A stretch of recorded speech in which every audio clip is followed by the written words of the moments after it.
né? Quanto ao projeto Aldeia, ele não veio só para trazer só benefícios em relação à cultura aqui para Aripina, mas também mexeu com os negócios, né? Tivemos aí uma movimentação muito grande do comércio aqui na nossa cidade. Gostaria que o senhor falasse um pouco sobre isso. A cadeia produtiva da cultura hoje ela é muito importante no Brasil. Para você ter uma ideia, a área da cultura no Brasil gera mais postos de trabalho do que a indústria do automóvel.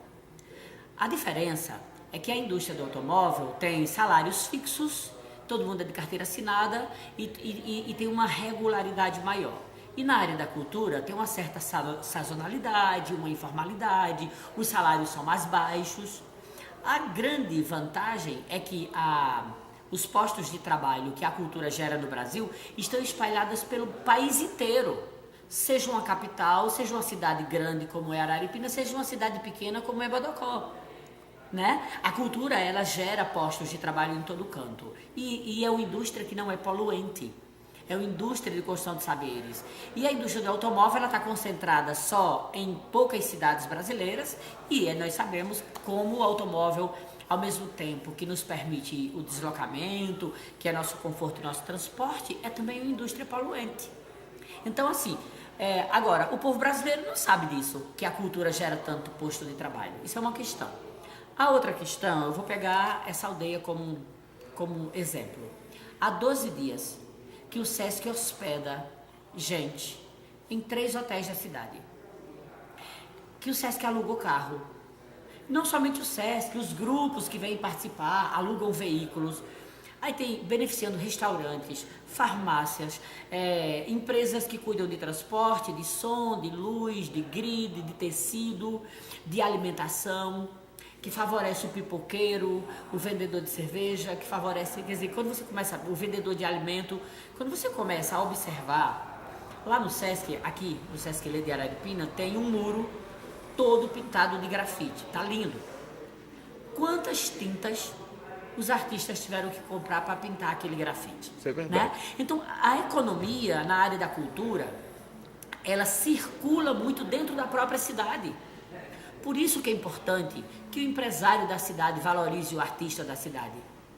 Porque o artista da cidade, ele trabalha na cidade e ele consome na própria cidade. Então ele gasta o dinheiro na própria cidade. Aquece a economia.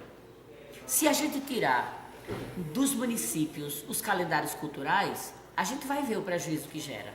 Então por isso que a gente defende que as prefeituras, que as secretarias de cultura, que o empresariado, que CDL, que as outras instituições pensem na questão da cultura, pensem na cultura como geradora de divisas, como geradoras de economia, como possibilidade de melhoria de qualidade de vida para as pessoas.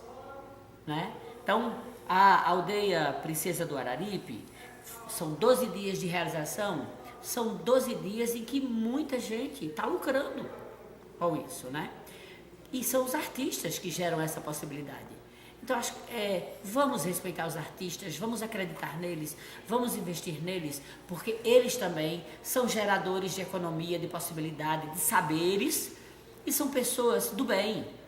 Artista é gente do bem, que está muito mais afim de fazer o seu trabalho com tranquilidade e com condições. Porque eu acho, e eu digo isso com toda a sinceridade, o artista brasileiro ele é muito injustiçado, ele é muito incompreendido. E eu acho isso precisa parar, entendeu?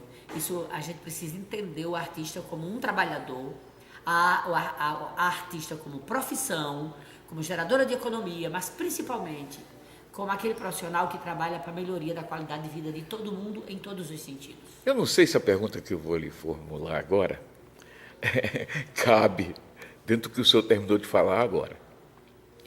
O senhor acha que a música popular brasileira ela está em decadência? Eu tenho um amigo, ele é maestro, ele chama Música pra Pular Brasileira, sabe? Porque a gente sabe que tem muita coisa boa que se cria no Brasil hoje na área de música. Muita. aqui em Pernambuco mesmo. Não, estou lhe fazendo essa pergunta que eu trabalho com música, né? Eu já entendi o teor da sua entendeu? pergunta e eu vou chegar onde você quer. Acontece muita coisa boa na música brasileira, mas a gente não tem acesso. Porque a indústria cultural de massa, ela é muito nociva. Ela é muito permissiva. O senhor diz os veículos de comunicação? Os veículos de comunicação, Isso. o serviço público. Tem muita prefeitura que presta um desserviço muito grande quando contrata um tipo de música que é preconceituoso contra a mulher, que é preconceituoso contra o negro, que é preconceituoso contra a criança, que sabe?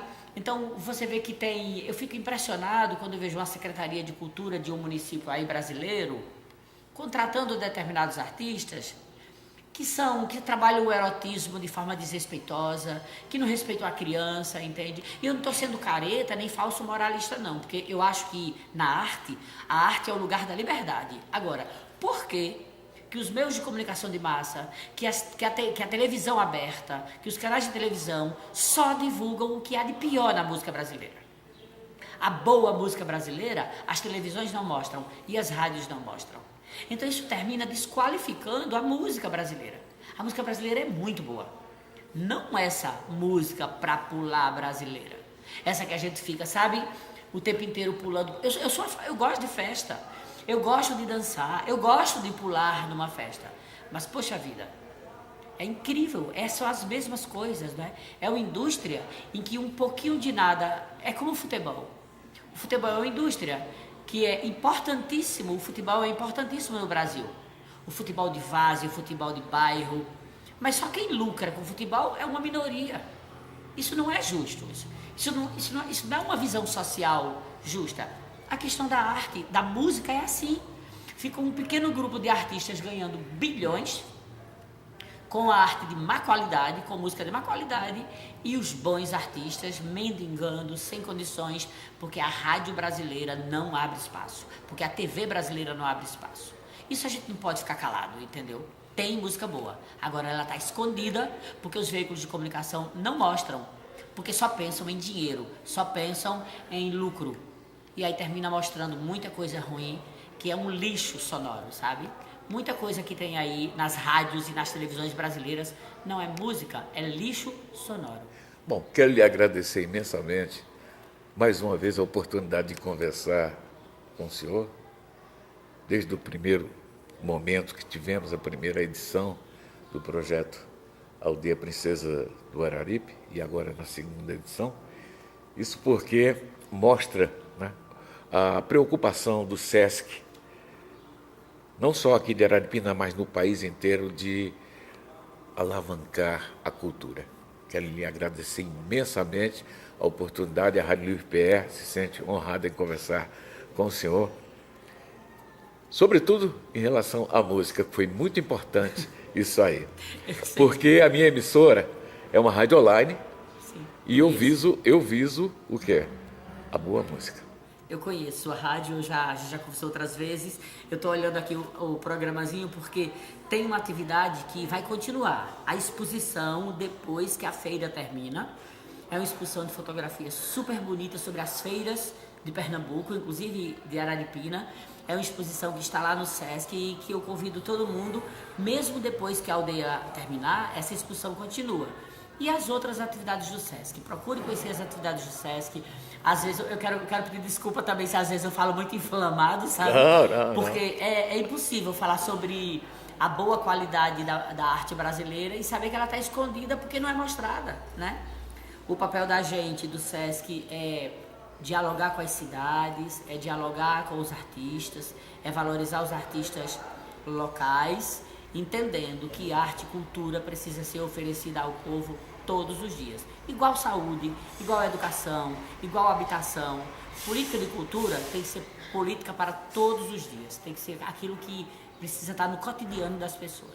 Eu quero agradecer também a oportunidade e até outro dia. Obrigado. Gleidson Araújo para Livre PR.